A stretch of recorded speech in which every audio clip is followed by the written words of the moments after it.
última coisa que o papai fez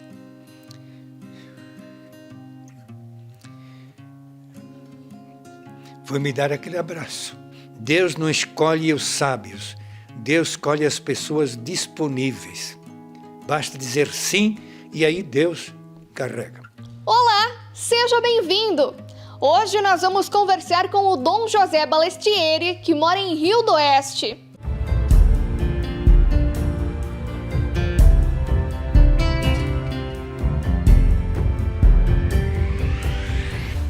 Dom José nasceu em 18 de maio de 1939 em Massaranduba, Santa Catarina. É filho de Ângelo Balestieri e Pierina Nart. Sou filho de colonos.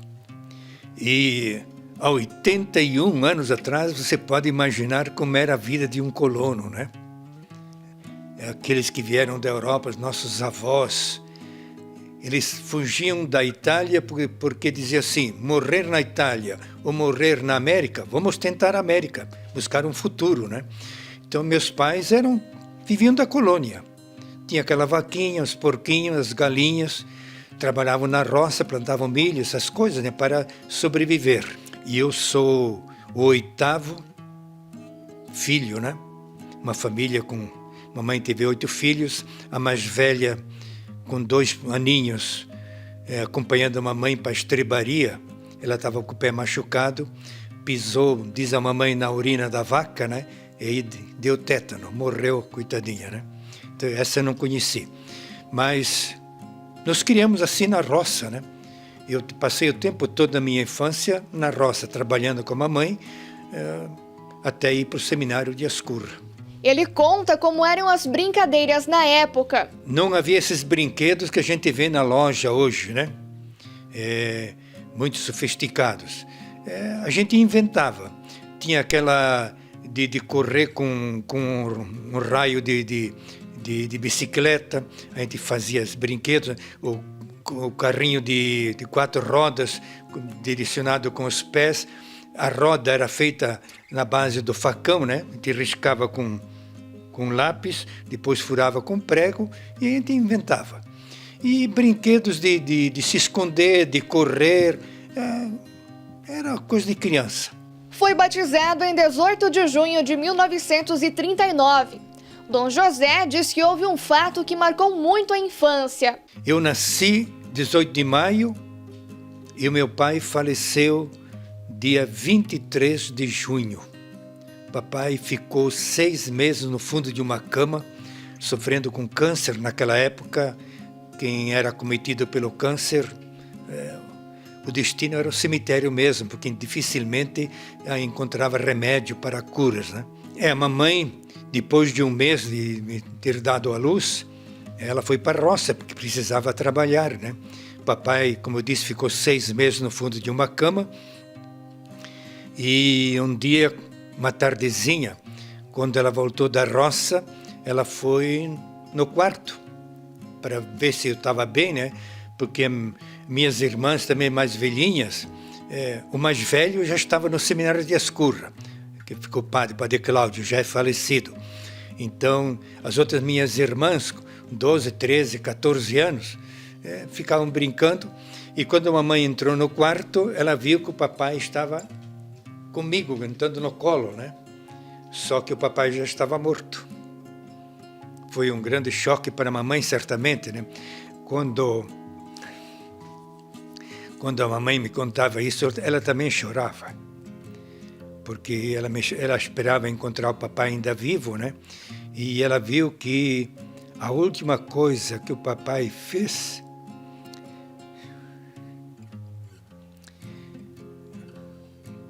foi me dar aquele abraço. E a mamãe sempre me dizia que o último pedido que o papai fez para ela foi este. Pierina, o nome da mamãe, né? Só em último lugar, quando não tiver mais condições, dê os nossos filhos para outras famílias criarem. Mas você procure criar os nossos filhos.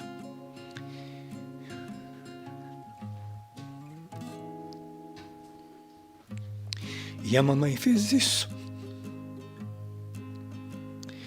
Eu nunca vi a minha mãe usando um sapato. Nunca. Sempre de pé no chão, dando do melhor para os filhos, né? Mas para ela, muito simples. Veio de uma família simples e de grande religiosidade. Mas eu sou grato à mamãe, muito grato. Eu fiquei em casa com a mãe, o último filho, porque eu tinha mais 3 irmãos, né? Todos eles ficaram salesianos religiosos. Éramos 4 irmãos religiosos e as minhas 3 irmãs foram para São Paulo, né? Buscar carta de emprego para sobreviver, né? E eu fiquei, acho que uns 3 ou 4 anos sozinho com a mamãe em casa. Até que a mamãe vendeu propriedade, porteira fechada, né? Só levou a roupa do corpo, o gado que tinha no pasto, armários, as coisas. Ela vendeu junto com o terreno e foi para São Paulo trabalhar de empregada doméstica para pagar os meus estudos também lá em Ascurra, né? Como eu disse, nós éramos 4. O mais velho, Padre Cláudio, eu cheguei a conhecer quando ele tinha 23 anos. Ele foi para o colégio, papai faleceu, não deram notícia para ele, a não ser depois de 4 meses, porque se ele voltasse para casa, ele como mais velho, ele ficaria em casa, né, ajudando a mamãe. Então, não disseram nada, e ele voltou para casa quando tinha terminado a filosofia em São Paulo. Naquele tempo era o trem que vinha de São Paulo, passava por Jaraguá, Guaramirim, Joinville, né? E ia para São Paulo, né? E nós íamos de carroça. Meu padrinho nos levava de carroça para acolher esse meu irmão, né? E durante uma semana, todo dia de tarde, vai chegar hoje, mas o trem não vinha. Até que, enfim, disseram 3 com batina naquela época, né? A mamãe olhou e disse, não é nenhum deles. Mas o meu irmão reconheceu a mamãe. Ele deixou a mala assim num canto, veio por trás, pegou a mamãe por trás, né? Mas a mãe disse, mas é você? Esse sou. Então ele saiu de casa com 10, 12 anos e voltou com 20 e poucos anos. Aí ele olhou para mim e disse, quem é esse aqui? Aí a mamãe disse, esse é teu irmão. Ele saiu, não tinha nascido ainda, né? Então são lembranças que a mamãe conta e que a gente guarda, né? Ele conta sobre os estudos. Eu cursei o primário no grupo escolar Almirante Tamandaré, Guaramirim. Fica bem em frente à igreja. Então, para ir à aula também, todo dia, 7 quilômetros de ida e 7 de volta. Mas como a gente ia em grupinho, né? Houve lá um vizinho que fez uma picada no meio do mato, que encurtou para 3 quilômetros. Então a gente ia em grupo também para um ajudar o outro, no medo, né? Quando a gente está em grupo, o medo passa, né? Atravessar o mato, né? A gente ia gritando para espantar o medo. E aí fazíamos então em 3 quilômetros. Então primário, 1º, 2º, 3º e 4º primário, eu fiz em Guaramirim. Aí com 12 anos eu fui para o seminário de Ascurra. Repeti o 4º primário porque era obrigatório. Era a admissão ao ginásio. Então eu repetia em Ascurra, para ver até que ponto a gente tinha conhecimento, né? Quem passava nesse exame de admissão ao ginásio, então começava a fazer o ginásio. Em Ascurra eu entrei em 1951, dia 3 de fevereiro, fiquei 51, 52, 53, 54, 55 e 56. Todos esses anos passei em Ascurra. Em 1957, era obrigado a ir para Lavrinhas, São Paulo, lá quase divisa com o Rio de Janeiro. Lá nós fazíamos um ano para nos enturmar com o pessoal de São Paulo, né? Aí nós terminei o ginásio em Lavrinhas, fui para Pindamonhangaba, também em São Paulo, para fazer um noviciado. Isso em 1958. 59, já como salesiano, né, clérigo, né, eu fui para Lorena, tudo perto aí, para fazer a filosofia e uma faculdade. Aí fiquei em 59, 60, 61, me formei, saí licenciado em filosofia e pedagogia, vim como professor em Ascurra, porque nós salesianos, antes de fazer a teologia, depois da filosofia e antes de fazer a teologia, nós tínhamos três anos de tirocínio, que nós chamávamos. Era trabalhar na prática, para ver se aquele trabalho de religioso te agradava ou não. E a maior parte era ser professor, porque naquela época não existia leigos dando aula em colégios de religiosos. Era tudo religioso, né? Então eu passei 3 anos lecionando em Ascurra. Eu lecionei latim, mas o meu hobby era matemática e grego. Minha paixão era o grego, sempre gostei de grego, né? Em 67, voltei para São Paulo para fazer a teologia, onde me ordenei em junho, 29 de junho, né? Festa de São Pedro de São Paulo, de 68 eu me ordenei em São Paulo. Nós éramos para ir para Colômbia, porque vinha o Paulo VI fazer o encerramento do Ano da Fé, e a Varig tinha colocado um avião à nossa disposição. Nós éramos em 20 e poucos para ser ordenado, né, do Brasil. Mas na última hora foi tanta procura de avião, porque todo mundo queria ver o Paulo VI, né? Encerramento do Ano da Fé. E então a Varig disse, olha, infelizmente não dá para colocar esse avião à disposição de vocês. Então nós nos ordenamos em São Paulo, no Liceu Coração de Jesus, que é uma paróquia salesiana. Daí, como padre novo, porque eu em São Paulo, a teologia eu fazia em São Paulo, mas eu estava vinculado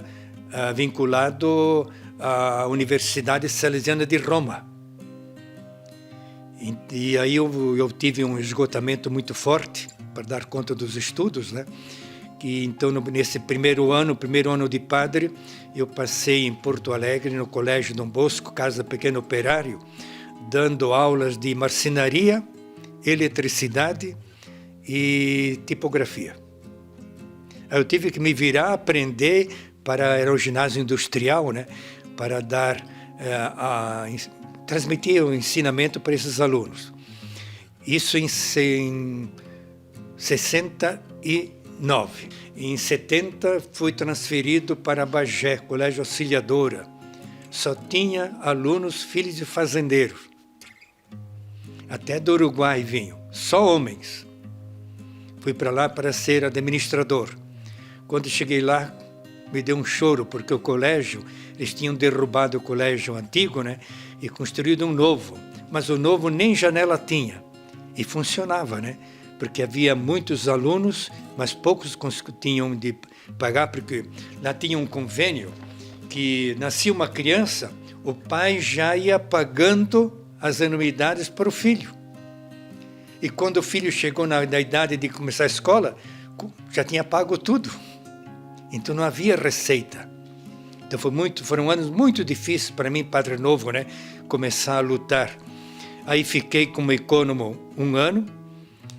O diretor era o padre Guerino Stringari, que há pouco tempo até estava aqui no Colégio Dom Bosco. Ele foi do Colégio Dom Bosco para lá e agora fechou a comunidade do Salesiano Dom Bosco. Ele está em Itajaí. Aí ele foi eleito provincial, que nós chamamos de inspetor. Aí eu tive que assumir o cargo de diretor também. Padre novo, né? Aquilo os pais perceberam que eu estava indeciso. Então eles pediram uma reunião, veja como foi uma coisa bonita. Os pais se reuniram e disseram, Padre José, assuma que nós vamos apoiar você. Como era um colégio só de rapazes, aquilo era difícil, né? Professores e professoras não paravam, porque era muito criticado, porque isso não presta, porque aquilo não presta. Então, em cada sala de aula, ou havia um pai, ou havia uma mãe, lá no fundo da aula, para apoiar o professor. E aquilo mudou totalmente. No final do ano, no ano seguinte, 3 meninas jovens, né, se apresentaram para estudar no Colégio Auxiliadora. E nós aceitamos, foram as primeiras 3. E foi bonito, porque mudou totalmente o ambiente interno do Colégio Auxiliadora. Uma coisa é só rapazes, filhos de fazendeiro, né? Gente acostumada a lidar com bezerros, com cavalinhos, né? Entrou aquelas 3 meninas, o ambiente mudou totalmente. E o mais bonito é que as 3 meninas tiravam sempre os primeiros lugares. E aquilo, então, mexeu com o brio dos rapazes. Lá fiquei até 72. No final de 72, eu vim para Rio dos Cedros, para ser mestre de noviço. E aí fiquei 73, aí tive que parar um pouco, fui fazer um curso em Roma, né? De espiritualidade salesiana. Voltei, fiquei 73, 74, 75, 76. Em 77 me transferiram para o Colégio Dom Bosco de Porto Alegre. Ser diretor. E eu não gostava disso. Mas eu tinha o meu colega de turma, padre Teobaldo Reck, que era aqui de Ibirama, morreu muito jovem. E ele disse: José, nós sempre vivemos juntos, trabalhamos juntos. Eu não sei administrar coisa. Vamos trocar? Você fica administrador e eu fico diretor. Eu disse: graças a Deus. Aí falamos com o provincial, disse: não, vocês se entendem. Então eu fiquei administrando o Colégio Dom Bosco, a Casa do Pequeno Operário e a Gráfica Dom Bosco.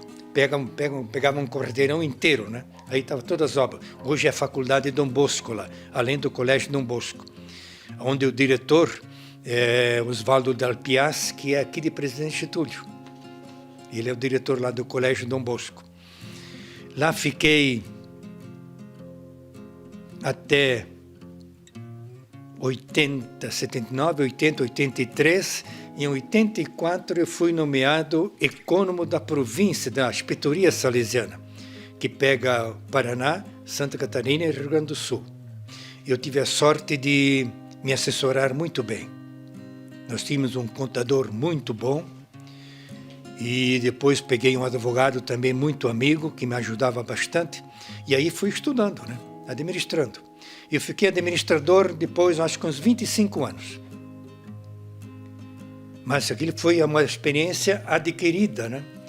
Depois de 4 anos como ecônomo da inspetoria, o reitor Mor, né, Dom Egídio Viganó, me nomeou o inspetor, né, da inspetoria.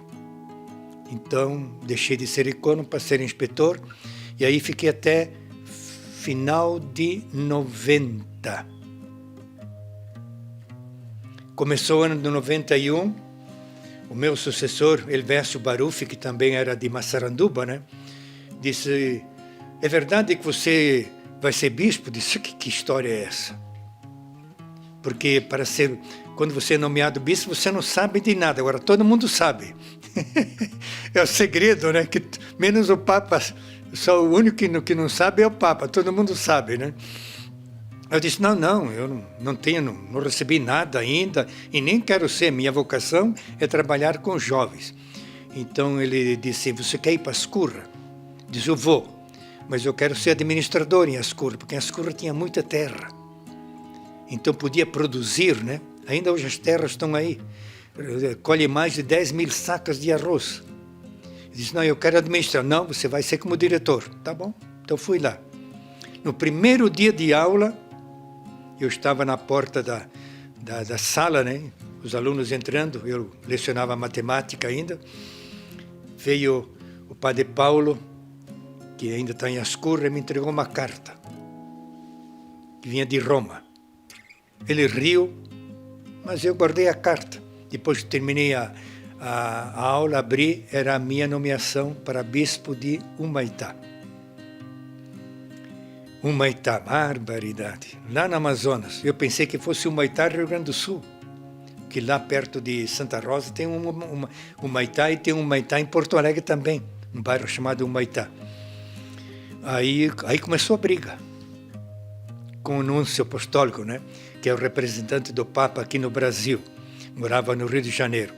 Eu escrevi diversas cartas para ele dizendo que eu não aceitava, né? Que não... Mas por mais que você coloque razões, ele me respondia, tudo muito bem, tudo que você colocou tem sentido, mas não é suficiente para você dizer não. Aí eu aceitei o Humaitá, lá na floresta amazônica. Aquilo foi um desafio para mim. Eu não conhecia, né?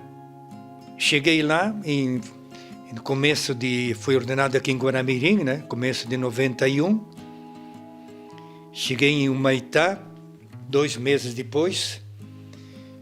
E meu irmão Padre Cláudio e a minha irmã, que já são falecidos, né? Ficaram 2 anos comigo. Porque é uma realidade, para não me deixar sozinho, né? Cheguei em Humaitá, uma diocese, 136 mil quilômetros quadrados. É a menor diocese do Amazonas, hein? Mas assim mesmo, 136 mil quilômetros quadrados. Santa Catarina tem 91 mil quilômetros quadrados. E Santa Catarina tinha 1000 padres. Sabe quantos padres eu tinha lá? 3. Então aquilo me deixou assim, como é que eu vou viver como bispo aqui? Enfrentei, né? Porque o núncio diz, olha, os 2 primeiros que foram escolhidos não aceitaram. E sempre vai uma lista tríplice para o Papa. E o Papa escolhe conforme vem os nomes, né? Os 2 primeiros não aceitaram, então eu disse, bom, vamos aceitar, seja o que Deus quiser, né?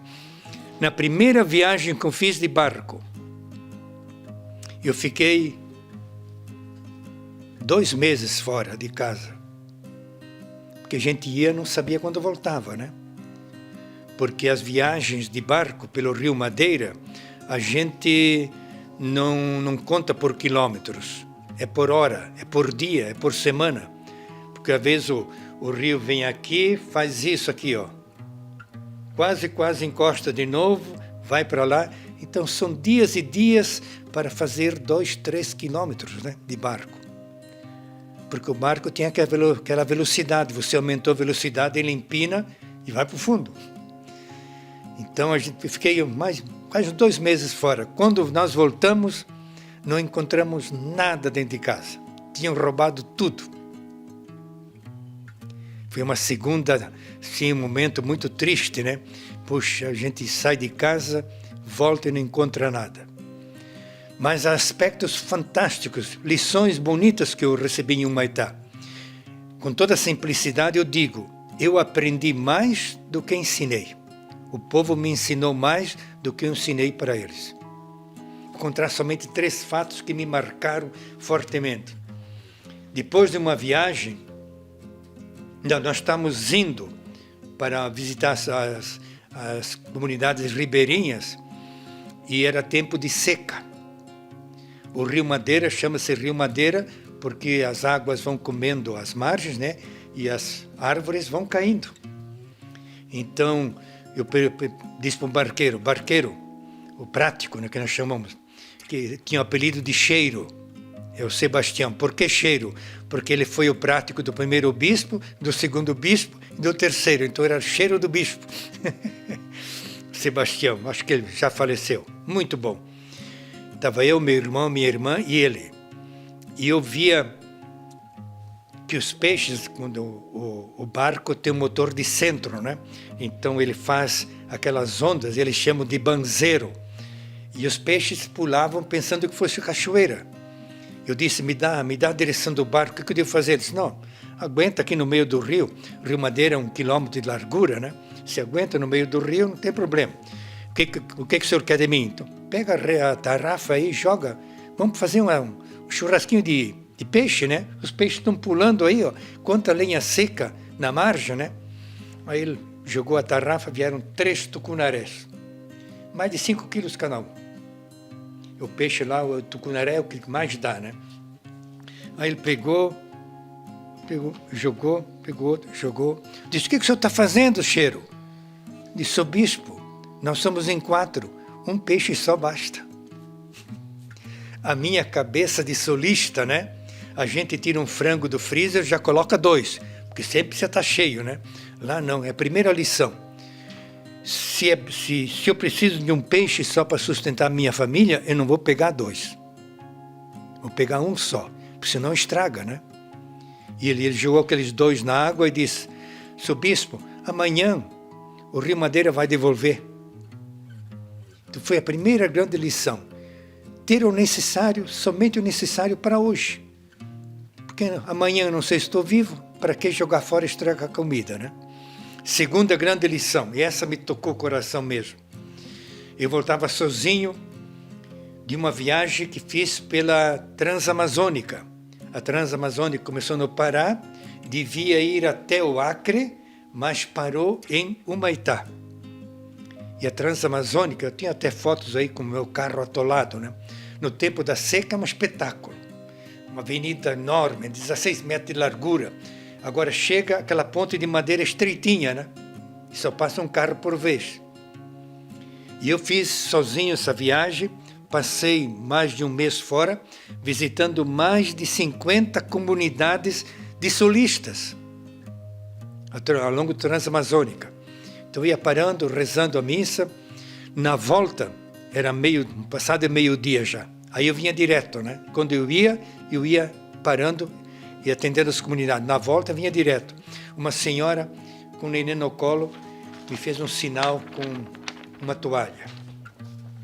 E lá eu aprendi, tanto navegando quanto rodando pelas estradas. Se alguém faz um sinal, pare e atenda, porque é alguém que está precisando da sua ajuda.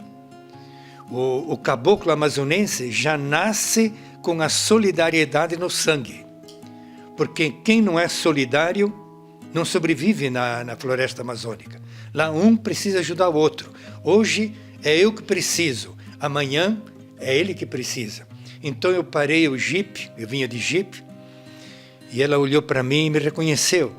Disse, senhor bispo, me dá uma aba, me dá uma carona. Dar aba, dá uma carona. Disse, entra, mamãe. E ela com o nenenzinho no colo, onde é que a senhora vai? Veja a lição. Eu vou visitar a minha vizinha, que pelos meus cálculos, ela está para ter um nenê, e é o primeiro nenê que ela vai ter. O marido está no garimpo, está 6 meses no garimpo, e eu não sei se ela sabe cortar o cordão umbilical. Ela já tinha andado a manhã inteirinha, vizinha, hein? E rodamos mais 2 horas de carro.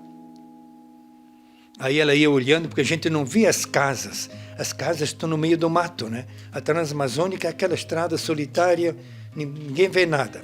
Aí ele disse, é aqui, seu bispo. Então eu desci com ela, para ter certeza, né? Quando entrou na casa, tudo bem, vizinha, já nasceu o nenê? Já. Seu bispo, pega o meu nenê. Que sacrifício, meu Deus do céu. O gorduchinho pesado. A mãe consegue, né? Mas para nós que não estamos acostumados, aí ela viu que tinha roupa jogada num canto, colocou dentro de uma gamela, lavou a louça que estava... Depois, no fim, ela disse, bispo, agora está tudo pronto, me devolve o neném, o senhor continua a viagem. Uma senhora negrinha, analfabeta, não tinha Bíblia, porque não tinha dinheiro para comprar, e se tivesse dinheiro, não adiantava, porque era analfabeta, né? Estava fazendo aquilo que há 2000 anos atrás uma outra jovem mulher, mãe, fez com a sua prima Isabel. Disse, olha que lição do Espírito Santo.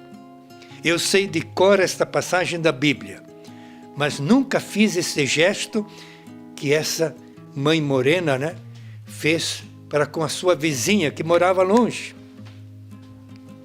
Essa foi a segunda lição que me marcou profundamente.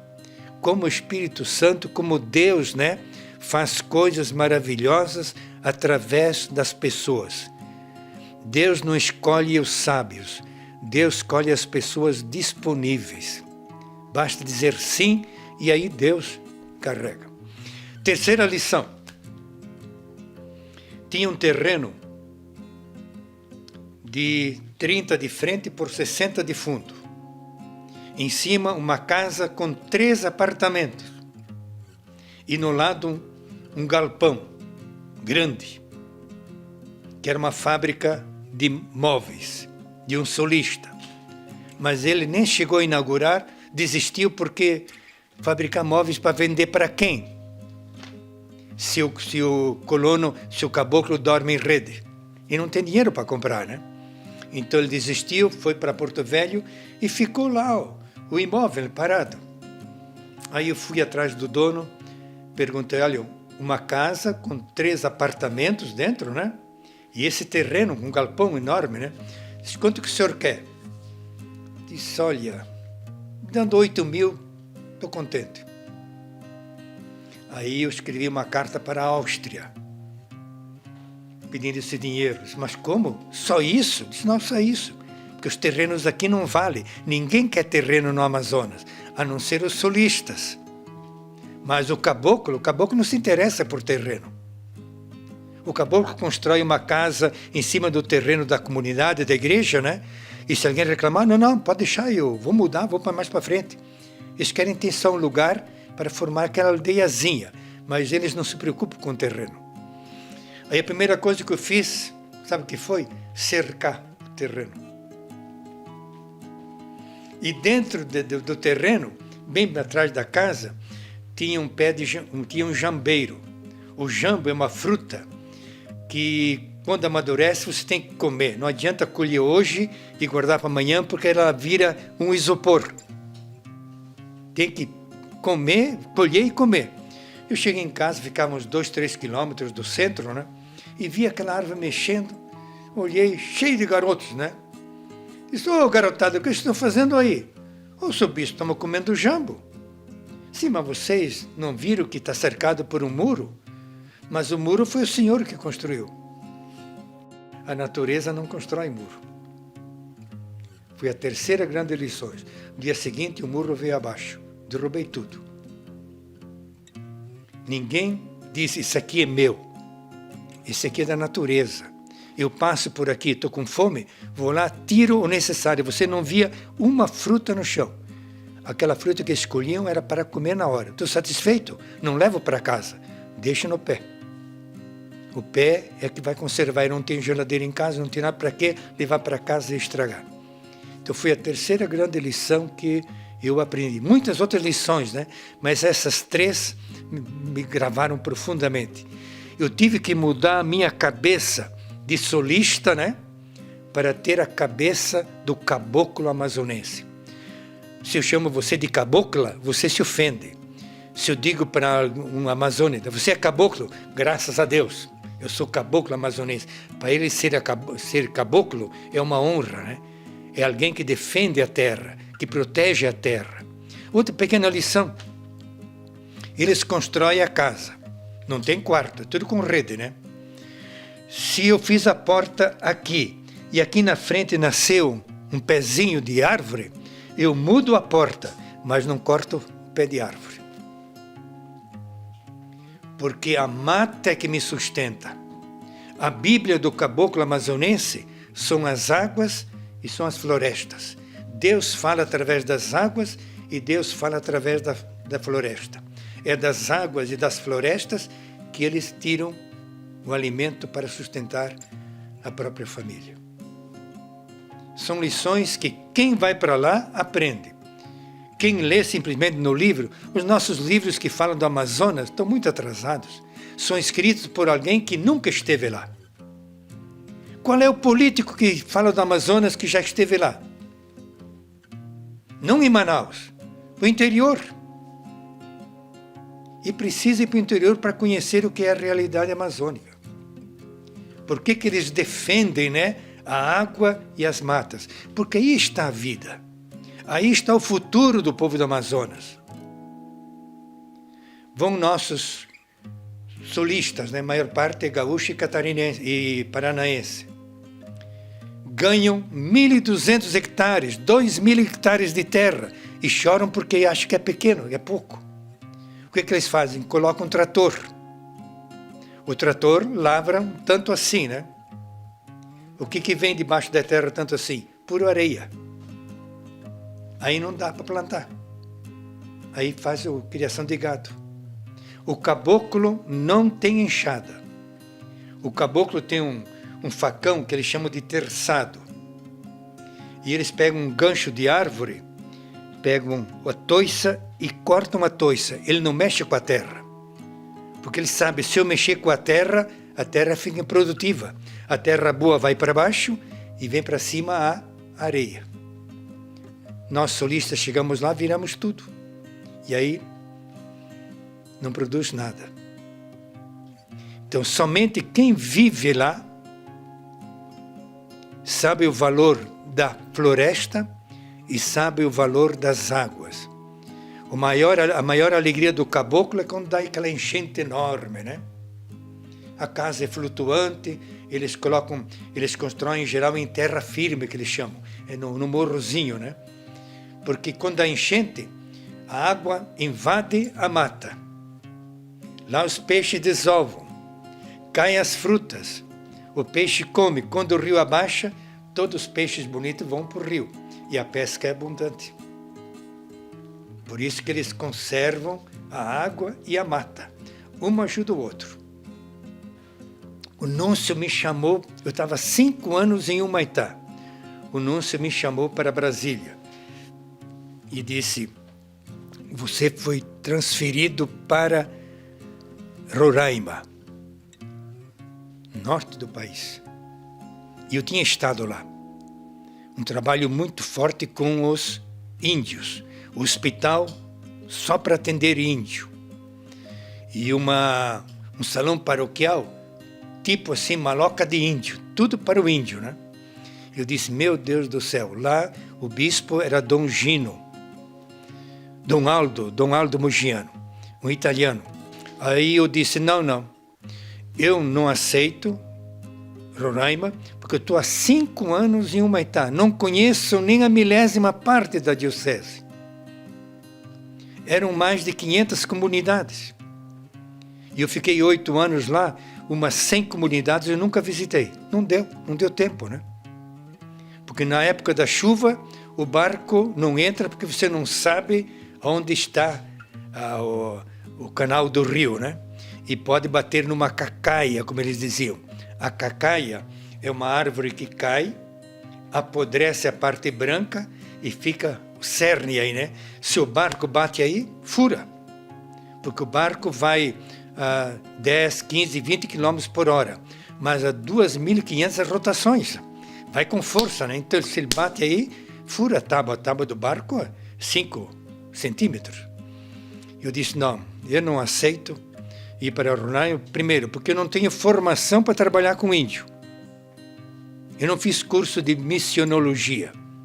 E eu não sei trabalhar com índio. Aí o Núncio olhou para mim e disse, mas você não vai ficar em Humaitá. Pronto. E era o ano, né, da passagem para 2000 anos, né? Toda aquela programação para a passagem. Então eu passei em 98 e 99, quando eu estava sentado lá em Itaici, depois do almoço, né, esquentando, que era inverno.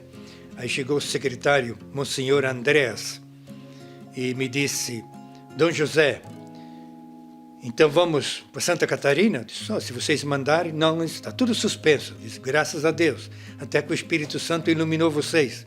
Disse, não, tem o seguinte, se o bispo Dom Moacir, se o arcebispo de Dom Moacir de Porto Velho, não, ele era de Rio Branco, se não aceitar ir para Porto Velho, você vai para Porto Velho. Porto Velho eu conheço, porque de 3 em 3 meses eu passava 15 dias para dar aula para os teólogos, né? Eu disse, eram 200 quilômetros só de Humaitá, tudo reto, não tem uma colina, né? Aquele plano. Eu disse, não, eu não vou, se é para ir para... Não, mas é promoção, de jeito nenhum, eu prefiro ficar em Humaitá. Aí tá bom. Aí no ano seguinte, ele me chamou e disse, você vai para Santa Catarina. Tá bom. Se é para lá, para onde? Para Rio do Sul. Aí falei com Dom Tito, e Dom Tito assim, Dom José, o senhor fique sabendo que você não era meu candidato, não. O meu candidato deu o nome de um padre aqui da diocese, né?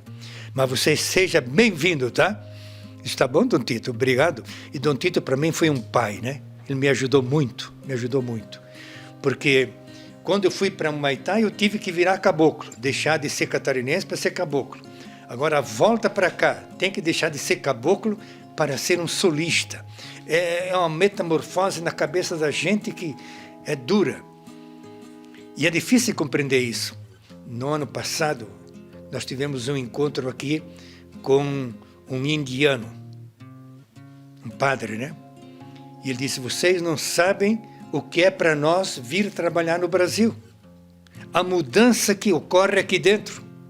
Lá na Índia, se eu estou com meu jipe e uma vaca está deitada na estrada, eu nem posso descer para enxotar. Eu tenho que parar o jipe, não buzinar e esperar que a vaca se digne levantar e sair para eu poder passar. Agora eu venho para o Brasil, sou obrigado a comer carne de vaca. Para ver a mudança que ocorre dentro da gente, né? Em se enculturar. Eu deixei de ser solista para ser caboclo. Agora volta de novo. Deixa de ser caboclo para ser solista. É um trabalho muito difícil, mas que a gente tem que fazer, né? Então eu vim para cá, fiquei 8 anos, aí chegou no mês de março, me ajuntaram, eu caí, né, dentro lá da Cúria, o Padre Alírio me encontrou caído, ele me levou para o hospital, fizemos consulta, tudo, comecei um tratamento em Porto Alegre. 1 ano e 3 meses. Diziam que eu tinha aquela doença que é própria de mulher, fibromialgia, mas que dá também em homem, né? Que ataca 18 músculos. E me prometeram que ia curar. Doutor Eduardo. Gastei um dinheirão naquilo, porque o SUS não pagava e a Unimed também não pagava, era um tratamento novo. Fiquei um tratamento de 1 ano e 3 meses. E não adiantou. Quando o Padre Alírio me encontrou caído, né? Ele me levou para o hospital. Quem me atendeu foi o doutor João Cláudio Teixeira. E por brincadeira, né? Porque eu saí do consultório do doutor Brasil. Eu tinha batizado o filhinho dele, né? E travamos aquela amizade, fui consulta com ele, disse, não é comigo não. Quando eu saí, o doutor João Cláudio disse, pois é, bispo só vai com os meus colegas, comigo não vem. Disse, doutor João, é agora. Ele olhou sério, não, quero falar com o senhor agora. Aí, o que o senhor sente? Ele disse, eu não sinto estômago. Agora me dói todo o corpo. Disse, já para o regional. Aí ele fez um exame, endoscopia. Ele disse, isso era sexta-feira. Segunda-feira você passa aqui e pega os exames. Aí foi segunda-feira, lá no hospital, a secretária já me conhecia. Disse, não, José, está tudo entregue para o médico já. Ele disse, e tem coisa. Aí quando eu cheguei no consultório do doutor João, senta-se. O senhor é bispo e o senhor é adulto. Quer saber da verdade? Eu disse, mas claro que quero. Se o senhor não tem mais estômago. Me mostrou assim, né? O senhor não tem mais estômago. Está tudo tomado pelo câncer. Sim, não faça tratamento. É cirurgia. Pode escolher Rio de Janeiro, o senhor gosta de ir para Porto Alegre, vai para Porto Alegre, ou Curitiba. Diz, mas doutor João, vocês não fazem essa cirurgia aqui? Fazemos. Então é aqui. Diz, então está marcado para quarta-feira. Segunda-feira faça 2 exames, era um exame do coração, pulmão, se não me engano, né? Que eles pedem. E aí veio para a cirurgia. Doutor João Cláudio, tempos atrás, no ano passado, ele esteve aqui com o irmão dele, que também é bispo, né? Dom César Teixeira, bispo São José dos Campos, foi meu aluno em Ascurra.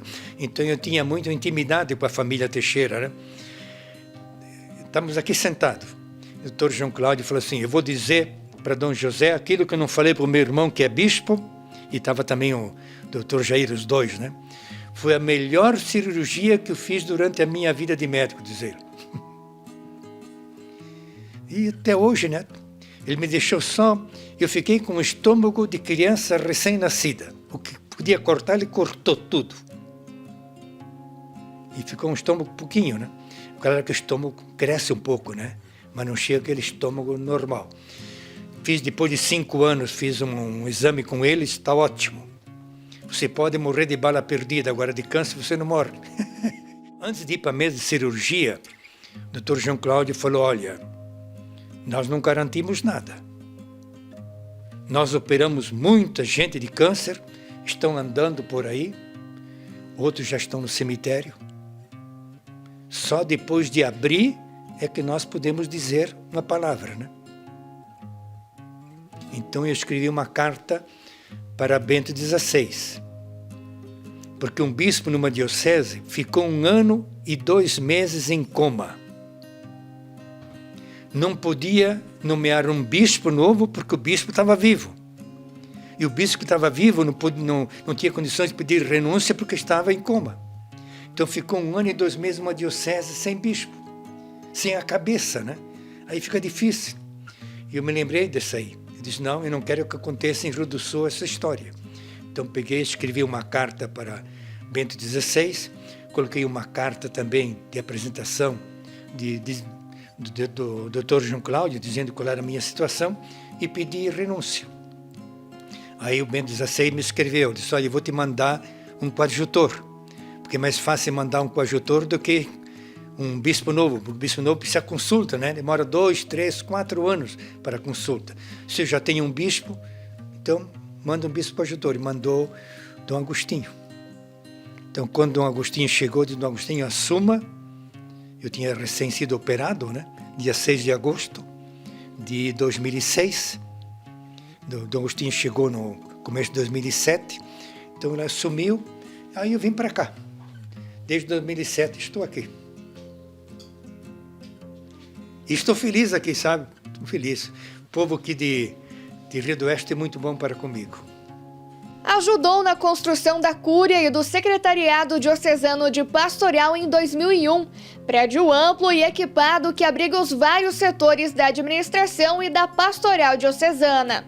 O centro diocesano, eu cheguei, ele funcionava no último andar de lá da catedral. Aí o padre Alírio, que era pároco da catedral, diz, Dom José, brincando, né? Quando é que vocês vão sair daqui da catedral? Porque ele tinha projeto para fazer lá um centro também, né? Aí ele disse, puxa, meu Deus do céu, onde é que nós vamos? Então, a residência do bispo lá em cima, e eu fiz a cúria, né? Para liberar aqui a construção da catedral. E aí, no mês seguinte, vê como Deus trabalha, né? Eu tinha um primo, lá em Paranavaí, fazendeiro, o mesmo nome meu, José, parecidíssimo comigo, todo mundo confundia. E eu fiz o casamento de 4 filhos dele, vinha de Humaitá para fazer o casamento. Ele nunca me perguntou quanto custava, também eu não cobrei, né? É um primo assim, que o pai dele ajudou muito a mamãe, né? 6 meses antes de morrer, ele me telefona. Diz, primo, tu tá com um lote de bois aqui, o que tu quer? Onde é que quer que eu coloque? Eu disse, mas eu não tenho gado nenhum. Não, ele disse, a cada casamento eu te dei uma novilha. E aquilo foi produzindo, né? Se você quiser vender para mim, eu compro, porque eu sei o gado que eu tenho. Eu disse, não, Zé, para onde que eu mando dinheiro? Mas não precisa, não, dá a conta. Me mandou 250 mil. Com esses 250 mil e mais uma ajuda da Alemanha, eu construí aquele prédio onde está a Cúria agora, né? Que o vento agora levantou tudo lá, né? Mas deu para construir esse prédio aí. Então, eu imaginei o prédio para todos as pastorais, para todos os movimentos, todos eles cabiam direitinho aí. E com isso, então, Dom Agostinho, quando veio, morou na casa, né? Porque eu morava num cantinho lá, porque para que muita casa? Isso aqui é grande demais, porque que eu tive que reformar, né? Não podia construir um pedacinho. Ele conta sobre a reforma e ampliação do antigo Seminário dos Padres da Consolata em Rio do Oeste, que foi transformado em Centro Diocesano de Formação e já recebeu a visita de cerca de 15 mil pessoas. Tinha feito um plano aqui para a reforma. Apresentei para o Conselho Econômico, né? Para o Conselho Presbiteral, apoiaram. Mas aí numa assembleia, um grupo foi contra. Queriam que comprássemos um terreno em Rio do Sul e construíssemos em Rio do Sul. Mas era muito difícil. Onde é que eu vou buscar dinheiro para comprar um terreno em Rio do Sul, né? Então ficamos parados 2 anos. Aí veio o secretário do ministro da Agricultura do Brasil. Apareceu aqui perguntando se nós queríamos que eles reformassem o prédio e alugassem o prédio. Para quê? Para dar curso para filhos de agricultores, para segurar os jovens na roça, né? Eu disse, não, nós já temos um projeto, tudo, temos planta. Quanto que vai sair? Eram 700 mil a reforma. Ele disse, eu vou voltar para Brasília, o senhor me mande logo essa semana todo o projeto, que eu vou conseguir dinheiro. E voltou. Eu mandei logo no dia seguinte para Brasília, e o Fernando Henrique liberou 500 mil. Só que veio através do INCRA, a Florianópolis. O prefeito aqui era o Nardelinho, né? Muito meu amigo. Aí ele veio visitar Dom José. O INCRA quer mandar para a prefeitura, mas como é que eu vou prestar contas desse dinheiro? E enquanto eles ficaram vendo os caminhos, né, para liberar esses 500 mil no Fernando Henrique, subiu o Lula. E o Lula cortou tudo o dinheiro que o Fernando Henrique tinha liberado no fim do ano, né? E aí perdemos esses 500 mil. Aí ficamos 2 anos parados. Aí veio o senhor Norbert é um senhor casado na Alemanha, que cuida dos projetos que a igreja da Alemanha, chamada Deveniat, né, manda para o Brasil. E ele tinha me ajudado a construir o centro lá, né, a Cúria. E eles vêm visitar, depois que a gente presta contas, ele vem visitar para ver se realmente está de acordo com a prestação de contas. Aí ele viu tudo, conferiu, só tinha 1 centavo de diferença. Eles fazem questão até do centavo, né?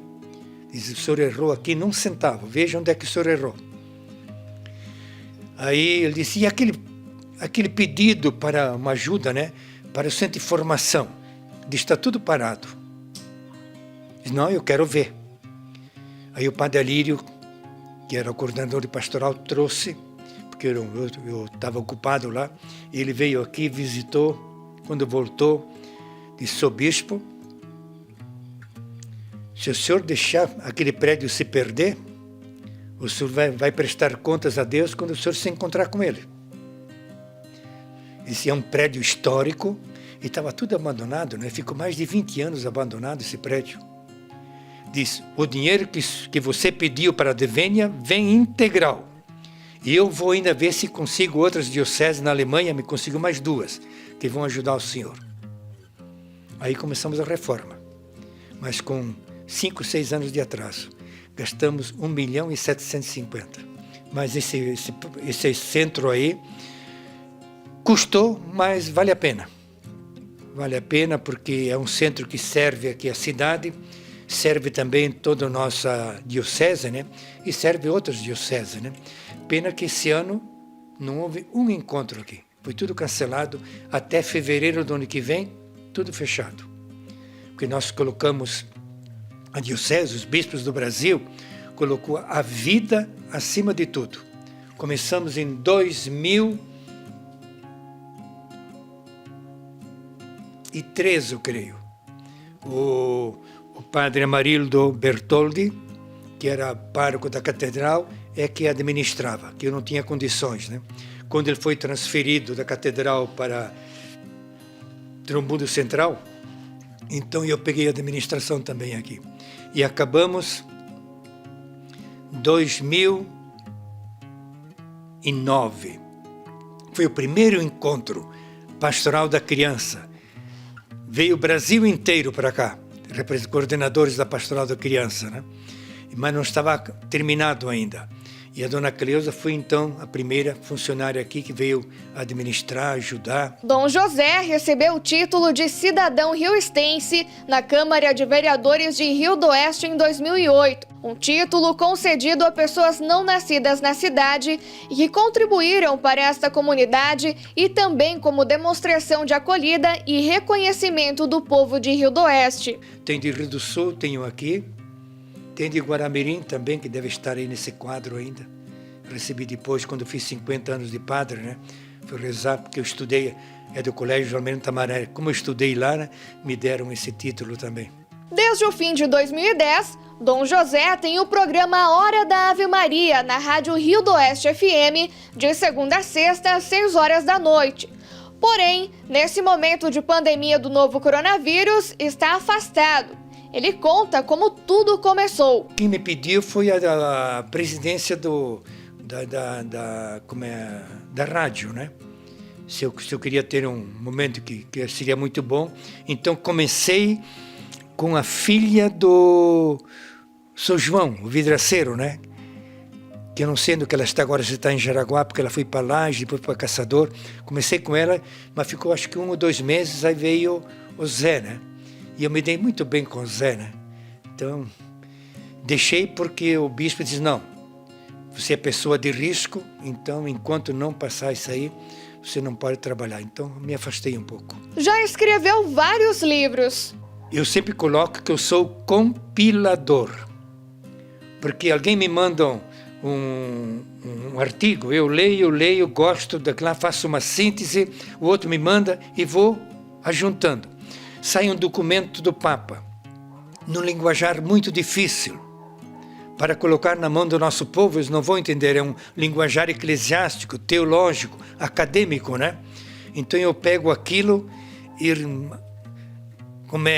vou mastigando e encontrando um linguajar e uma disposição gráfica que torna mais leve e mais compreensível a leitura do livro. Então, meu não é nada. Eu vou pegando aquilo que os outros escrevem e traduzindo num linguajar do povo.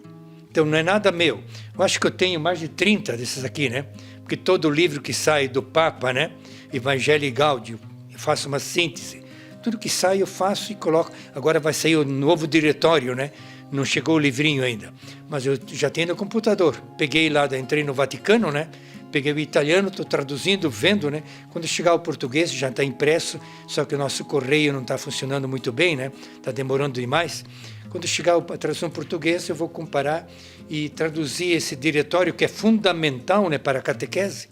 Nós temos 3 diretórios. Um foi em 71, outro foi em 79. Depois de 23 anos, sai um novo diretório.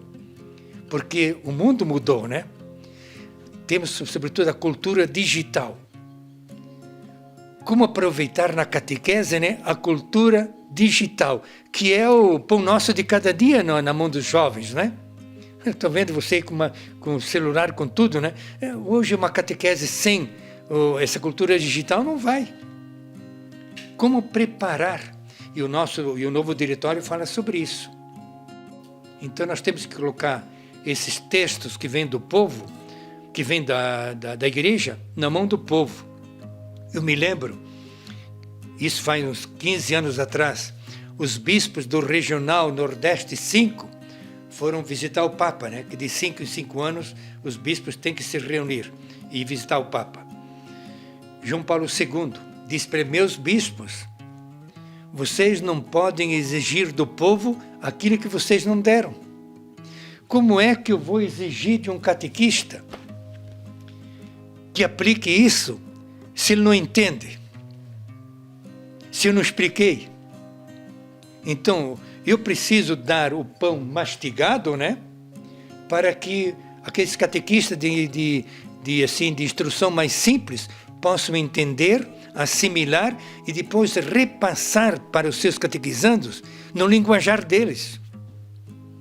Porque a maneira como eu estou falando com você agora é bem diferente se eu vou lá no interior falar com o pessoal simples. Eu tenho que mudar o meu linguajar.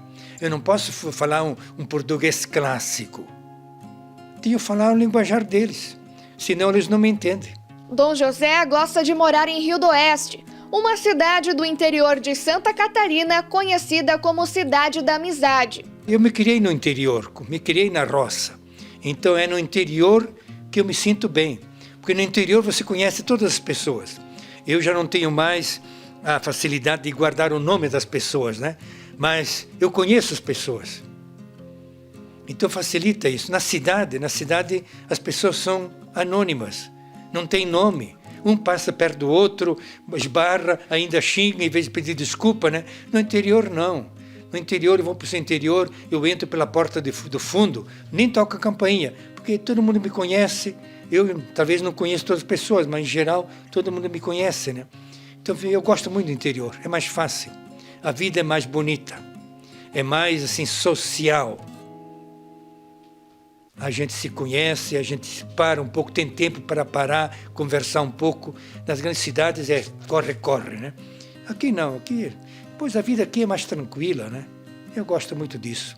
Essa foi mais uma grande história, um exemplo de um homem de fé, serenidade e sabedoria. Obrigada pela visita, uma ótima semana e até domingo.